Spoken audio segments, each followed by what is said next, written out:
You don't really like coming here because you're not a fan of the stadium and this arena. Newcastle do like coming here.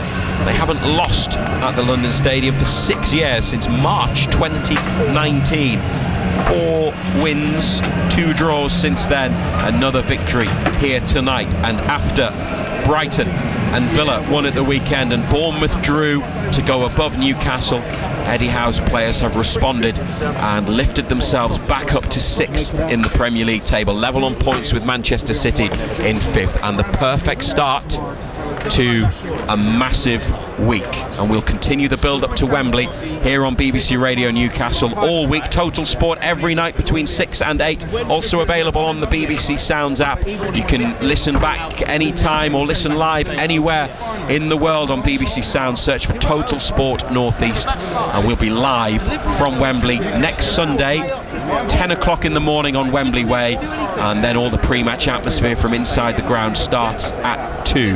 But for the next half an hour, we'll reflect on the victory here at West Ham. Captain Bruno Guimaraes in the 63rd minute, the only goal of the night. West Ham United 0, Newcastle United 1. Newcastle United are in the Carabao Cup final. For the second time in 3 seasons. This time it's in, and Newcastle United are almost there. This Sunday, we'll be bringing you all of the build-up. Matt Bailey will be live on Wembley Way from 10 o'clock in the morning, bringing us the pre-match atmosphere. Then from 2 o'clock, it's me, Simon Pride, from inside Wembley Stadium. Then at 4:30, the whole match will be live right here on BBC Radio Newcastle. Don't miss a single moment. Listen on FM, DAB and BBC Sounds. Just ask your smart speaker to play BBC Radio Newcastle.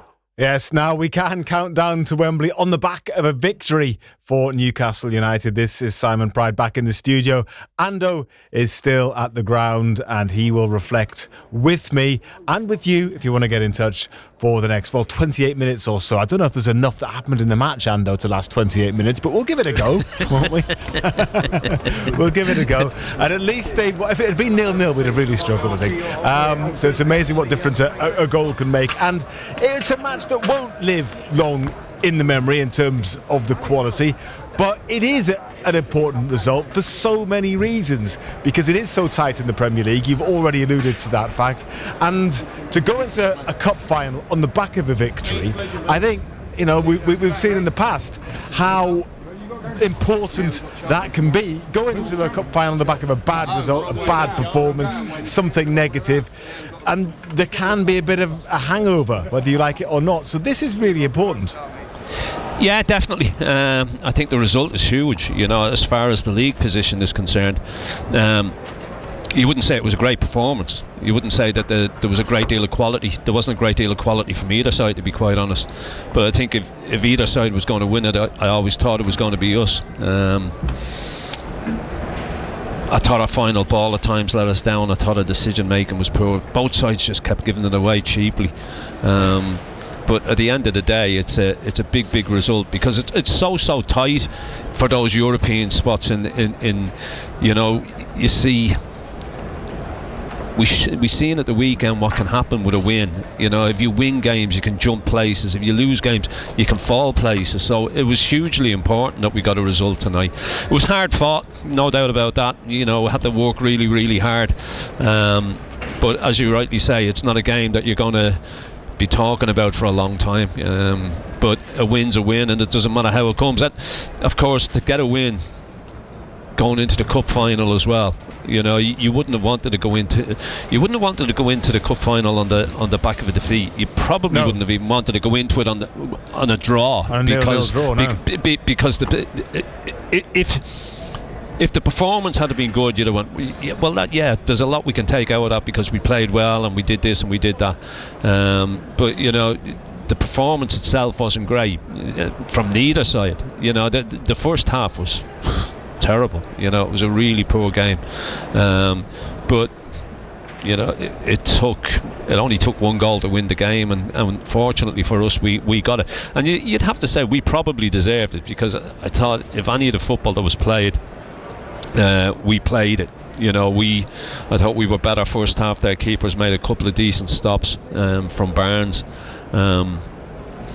Pope hasn't really had that much to do. He's had a couple where he's come and punched, and then he had the one on the edge of the penalty area where he's come and headed away, and hearts were in mouths for a couple of seconds. So, but look, it's in terms of league position, it's a huge win for us.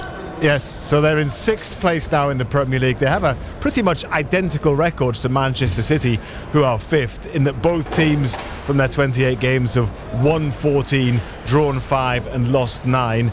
Both have conceded 38 goals. Manchester City have scored 53, while Newcastle have scored 47, so they have the superior goal difference. So Manchester City in 5th. 5th might well be enough for a Champions League place next season. Newcastle in 6th.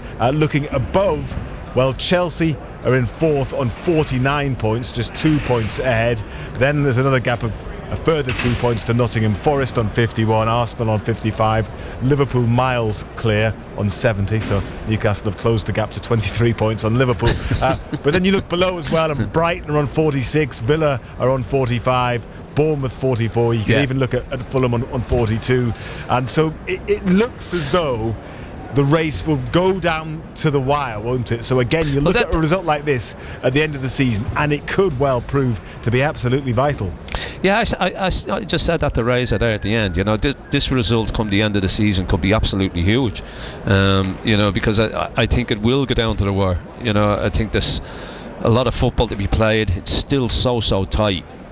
You can go down as far as Fulham, as you rightly say. You know, because you win a game and you can jump, but if you lose a game you can fall 2 or 3 places as well if other results go against you. So it's hugely important that you keep ticking over. You know, our next league game is Brentford at home,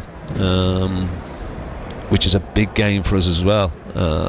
Obviously we've got the cup final on Sunday afternoon that we can start to concentrate on now, but it was hugely important that we got something out of this game today.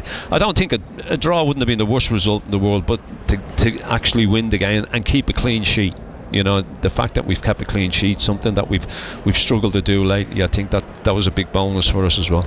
Bruno Guimaraes with the winning goal. We're on air until 10:30. 0800 234 6565 is the number to call. We'll chat to Wayne in just a tick. 08000 321 333 on WhatsApp, 81333 on text. Start your messages with the letters BBC. And let me just do a couple of those messages now before we speak to Wayne. This one says, thanks for entertaining us. Much love from the unofficial supporters club in Belgium. I think I can add Belgium to our list now. I don't think Belgium was on our global list, Ando, so I'll stick it down. And whoever said this, because there's no name on it, just a country. What are your predictions for Sunday? I don't know if I'm ready to make a prediction for Sunday yet. I don't know if you are, Ando. No. Okay, come back to us nearer the time. Brian's in Gateshead. He says, hi Simon, seconds before Ando voiced that I thought to myself, 1-0, well that'll do me on Sunday as well, says Brian. And he also adds, there aren't many nice games at this point in the season. Got a lot of scraps like this, he thinks. And Gareth says, a huge thanks to the team for tonight. The biggest thing I take away from this is that if we do build a new stadium, I really hope we don't end up with one like this one at West Ham. What a desperate place. I bet every West Ham fan wishes that they were still at Upton Park, says Gareth. And you'd probably agree with that, Orlando. Yeah, without a doubt. I mean, it's a soulless place to play football. You know, there was 60,000 in here tonight, but there was no atmosphere in it at all. And as far as the cup final goes, I'd settle for it being a similar type of game with a similar outcome. Yes. You know, you don't imagine it being a similar type of game though, do you? Because Liverpool have too much quality.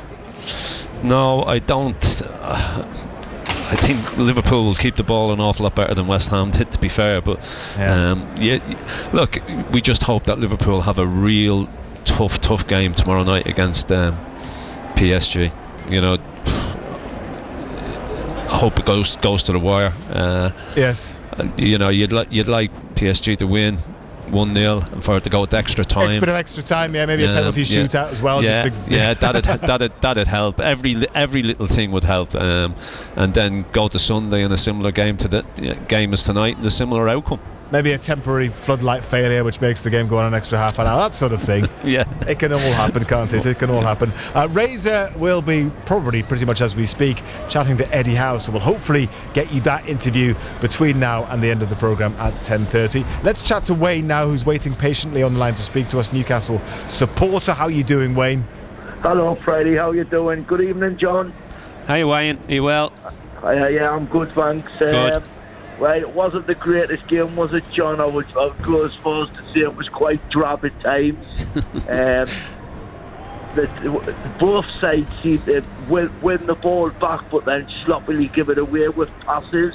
But as you're out and seeing, I think the most important thing tonight was to get back to winning ways. We've kept the clean sheet. We've got 3 points. It's a massive confidence booster going into the game on Sunday now.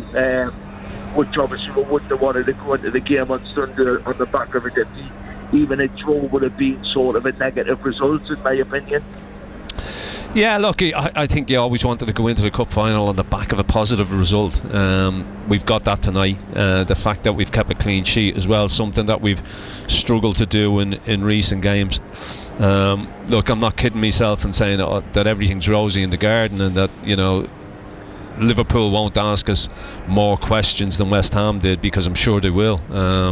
You know, I think from an attacking point of view, Liverpool are, well, look, they're the best side in the country at the moment. Yeah, of course. All you've got to do is look at the league table, and that tells you that. But look, cup finals are really strange games. You know, we've seen it happen in the past where anything can happen in cup finals. You know, we've seen the underdogs come out on top in many a cup final, and hopefully that'll be the case again come Sunday evening, Wayne. Yeah, well, of course, John. Yes, many years ago, nobody expected Wigan to win the FA Cup final against Man City. No, they were massive underdogs at the time, and I just think it's a one-off game. It's anybody's game, but we need to turn up and perform, because Liverpool, like you rightly say, will ask a lot more questions of them than what West Ham did tonight. Yeah, look, I think, I mean, if we're perfectly honest, I think we've got to be really at it on Sunday. I think we've got to be at the top of our game, and hope there's a few in red who've got off days, because if they're at it as well, you know, they're a good side. They've got good players. They haven't got the injury worries and the suspension worries that we've got. So, but you never know. You know, you've got, out of adversity, you never know what could happen. You know, we could go down. It's 11 v 11, and anything can happen. And fingers crossed, we come out the right side of it. What are you thinking now, Wayne, in terms of the team for Sunday then? Is there anything that's happened tonight, the way that anyone's played tonight, that's making you think in any way differently? Do you think it'll be the same team that we saw tonight that starts on Sunday? Yeah, if I'm honest, Brady, I do. I think he'll go with exactly the same starting 11 as what he started tonight, if I'm honest. Yeah, I wouldn't be surprised. I mean, I said beforehand, Wayne, that I thought he would name the starting 11 that he was hoping to play in the cup final on Sunday afternoon. And I think he'll probably stick with that. You know, I think he'll have one or two thoughts in his head, but I think he will stick with this starting 11. Would you say the one decision that maybe he does have to make is with Harvey Barnes, because he could put Willock in? He might think that, I don't know whether he thinks there might be more defensively there. We've seen the way that Joe Linton and Willock kind of share duties down that left-hand side. It might be something that he thinks might be more suitable for taking on Liverpool, or do you think that he'll go with Barnes again? Well, sorry, Wayne, go ahead. Yeah, you're all right. Go on, John. What I was going to say was that, you know, he hasn't played a great deal of football, but in a real poor first half, it was him who had the two chances. You know, they weren't easy chances, but he's forced the goalkeeper into making 2 decent saves. So that shows the quality that he's got. So, you know, he's got it. Look, we know he's got a goal in him. The boy can score goals. So I think he did enough. He he took him off because I think the reason he's taken him off is because he hasn't played a great deal of football, and he's trying to save his legs for Sunday afternoon. I'd be amazed if he doesn't start him on Sunday. We were talking about the fact that he'll occasionally produce a world-beating performance, but then he won't often do it again in the next game. He hasn't done that tonight, so that means he's still due one, which could come out on Sunday. And as I say, a lot of games, has he? No, and as I say, he's and he's the one that forced the keeper into making two real good saves in the first half. So hopefully this game tonight, this little run out tonight, has done him the world of good, and he'll be flying come 4:30 Sunday afternoon. Anything else you'd like to mention, Wayne?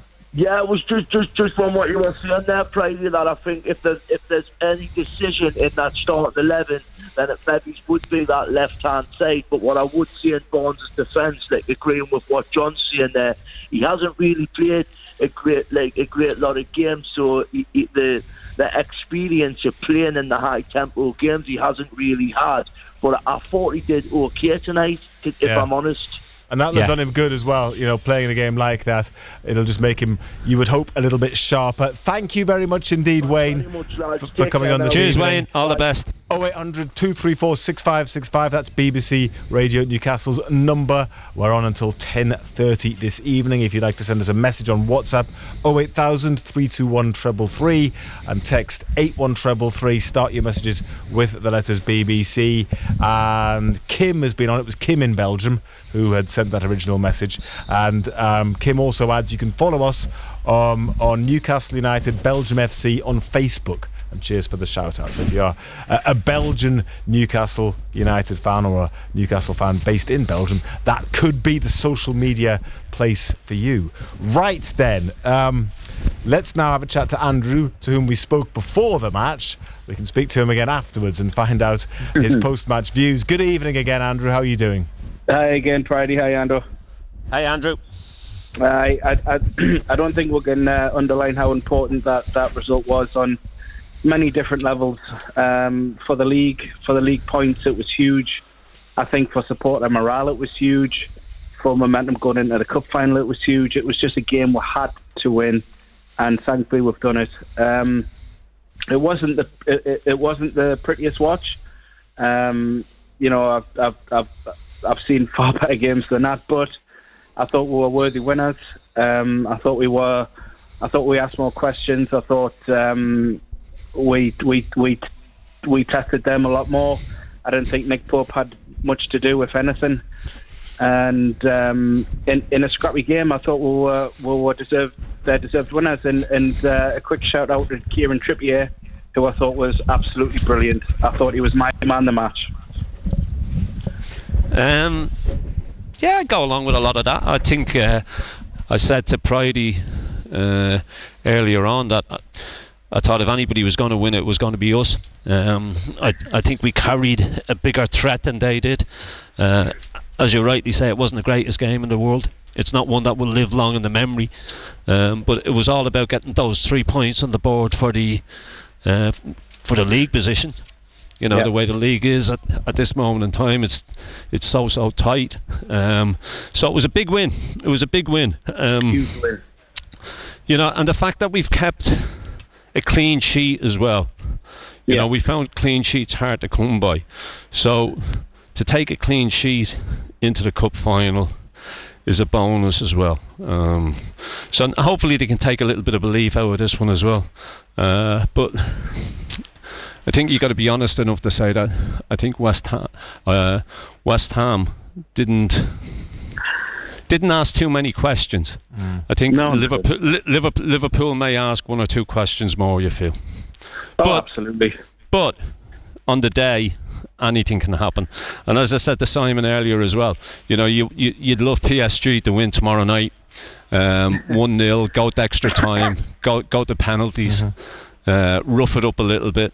And Salah to get a hamstring injury. We don't wish injury on anybody, but if it was Salah and 1 or 2 more, yeah. If it was just a very mild one that only meant he missed 1 match, then I guess so. And maybe a delayed flight going back as well. Chuck that into the mix.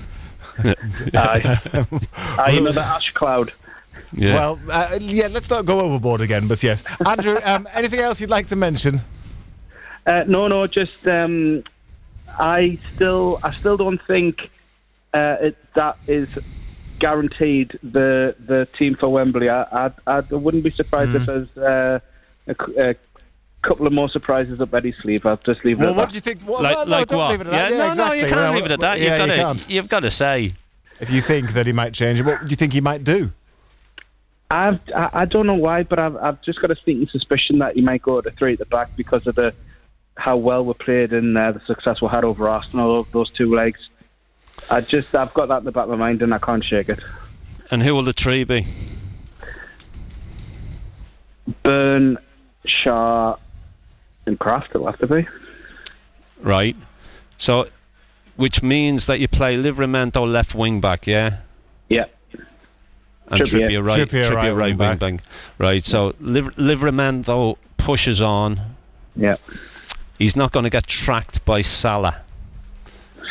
Do you want to keep Dan Burn being left 1-on-1 with Salah? No, I don't. This is why I'm not the manager. I'm just asking the question. Yeah, I know. I mean, maybe if Botman had been fit, it might have been a different conversation.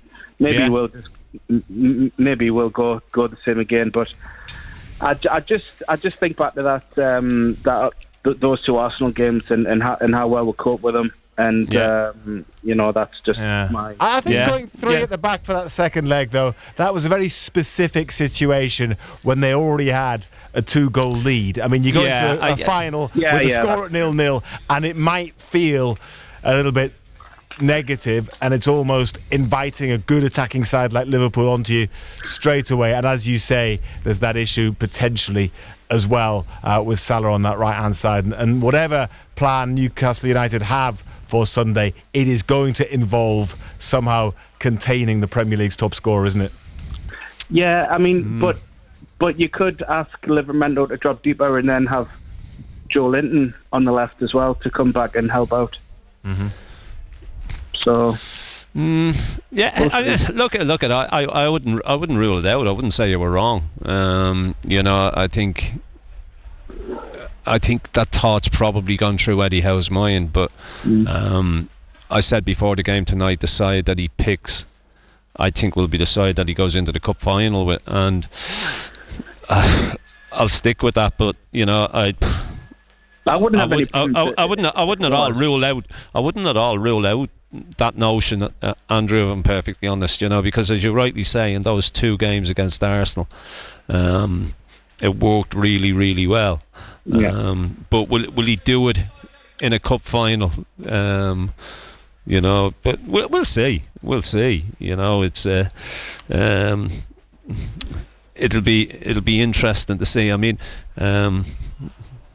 I'll have to get Razor to ask him on Friday morning when he does his pre-cup final talk if the notion of playing 3 at the back has entered his head. Okay. Thank you very much indeed, Andrew. Cheers, Andrew. Take it easy. Good to speak to you. Brian says, hi, Simon. Harvey Barnes knows how to win in a Wembley Cup final. I guess he does have that experience. Does that count for anything? Yeah, look at it, being there, haven't had the T-shirt, haven't done it. Yeah, of course it counts.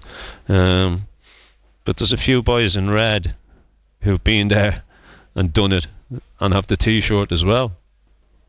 Ronnie Wood in Swalwell says, I'm over the moon, and a lovely 3 points there on the road. Let's get behind the lads in the final now. How are the lads? Capital letters, 3 exclamation marks. Ronnie is already getting in the mood. John is in Albuquerque, and he has sent a message. So thank you very much indeed, John, for taking the time out to get in touch with BBC Radio Newcastle. Obviously, Bruno had the score. You can tell John's in Albuquerque, can't you? Obviously, Bruno had the score, but he also seemed very much in control of the midfield throughout the evening. And Joe Linton played with control, and I agree that Kieran had a nice match. I'd have liked to have done an American accent with that one. But a word about Bruno. Yes, he scored the goal. And, yeah, he hasn't been dominant in every match he's played this season. But did you agree with John there that he seemed to be in control of the midfield tonight? Yeah, I thought he did well tonight. I thought all the midfield did well. The one thing I would say, and I mentioned this in commentary as well, Simon, especially in the first half, they got so much room. West Ham midfield never got close to them. They were never under too much pressure. Yes, and of course he got his goal as well. Yes. So yeah, they did well. Tonali was busy. Joe Linton was busy. Yes. Guy Moresh did his bit as well. So I think there were a few hearts in mouths when Tonali went down holding his knee at one point. Got a bit of treatment, but he was absolutely fine to carry on. So no worries there. And there was nobody that picked up any kind of injury from what you could see that would be any kind of concern for the weekend. Well, heart in the mouth time when Nick Pope went down as well. Well, that's true. That's true. No, but not at all. At least on this occasion, though, you've got Dubravka to back him up if he was needed. Whereas last time there was no other keeper. Yeah, look, I think the Tonali one was just a knock of knees. Yeah. So it wasn't too much. So it's just a contact knock. So shouldn't be any bothers with that at all. Okay. I think we can now hear from the Newcastle United head coach. I'm just looking to the man behind the buttons in the studio. He's just getting it sorted out, is Railton. So give me the thumbs up when you've got it, Railers. Oh, he's got it. Okay. I was going to ask you a bit more about Nick Pope, but let's hear now from Eddie Howe, the Newcastle head coach, who has spoken to Razor. Eddie, this is a great start to a huge week, but you made the point that it's important in the Premier League standings because with the teams around you picking up points at the weekend, you dropped down the table and you had to respond in what is a tight race for Europe. Yeah, we did. I think the players knew that. We can't let these teams get away. They're too good. So we stay in the hunt, and I think that was the aim for today, was to be back in the mix. And we just had some tough games. We've got more tough games to come. They're all difficult in the Premier League, but coming away to West Ham to find a way to win and keep a clean sheet, hugely pleasing. And your captain gave you a huge moment tonight. It looked like it meant a lot to him, particularly we saw those celebrations from him personally at the end. He loves to score. Really loves to score, and I love that about Bruno because he wants to get in the box. He wants to make decisive contributions to our team. Thought he did today in every respect. Thought our midfield was excellent actually with Bruno and Sandro and Joe Linton. Great to see him back and playing so well. I think they were fundamentally important to our win. Will you tell us a little bit more about Tino Livramento at left back? We saw him play a number of games and do well there last season. You've got other options for that position, but he seemed to really enjoy himself tonight. Yeah, I think he's actually a very, very good left back, and I said this last year when he played there. I thought he was outstanding. In some senses, attacked better last year off the left than he did the right, and sometimes that can happen just because the angles are different. But again, tonight I thought he defended really, really well. He was up against two dangerous players. Bowen drifted to the right on the second half, and Wan-Bissaka was his natural opponent. First half, I thought he defended those two players really well. He's got the athleticism that we're going to need in that position, and I'm delighted with how he played. Lastly, as far as you know, no more injuries?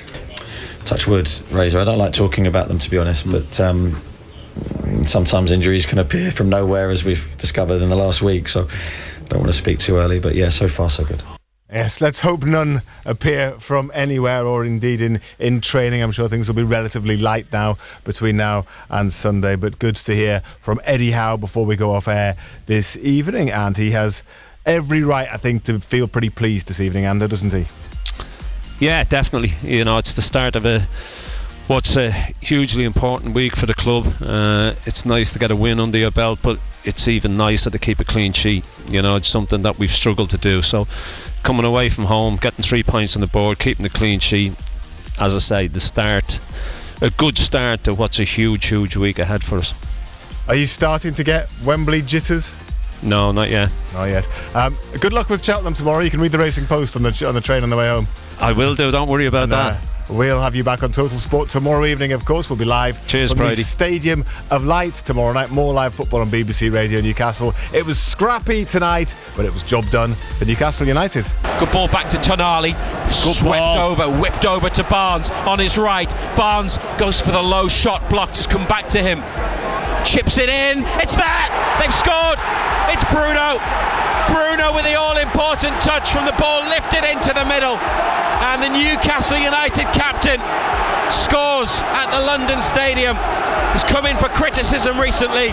He's just delivered a big goal. 63 minutes played. West Ham United 0, Newcastle United 1. Total Sport North East. On the station with Newcastle and Sunderland commentary exclusively live. BBC Radio Newcastle. The Late Show with Becky Want.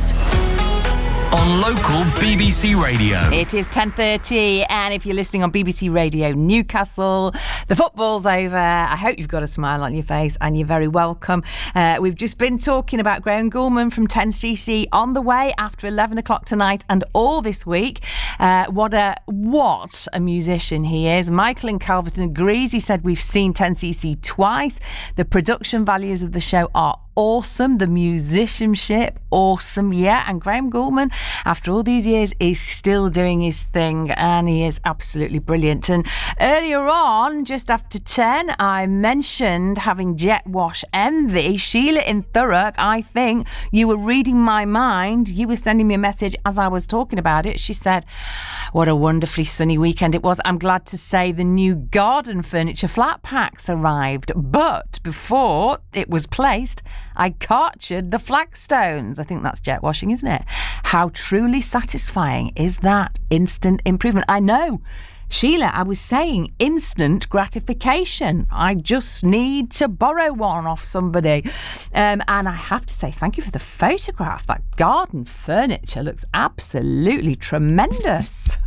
As does your son, if you don't mind me saying. 08000 321 333 is the number. It's free to phone. Got producer Bex on the phones. If you want to drop us a voice note or a message, you're welcome.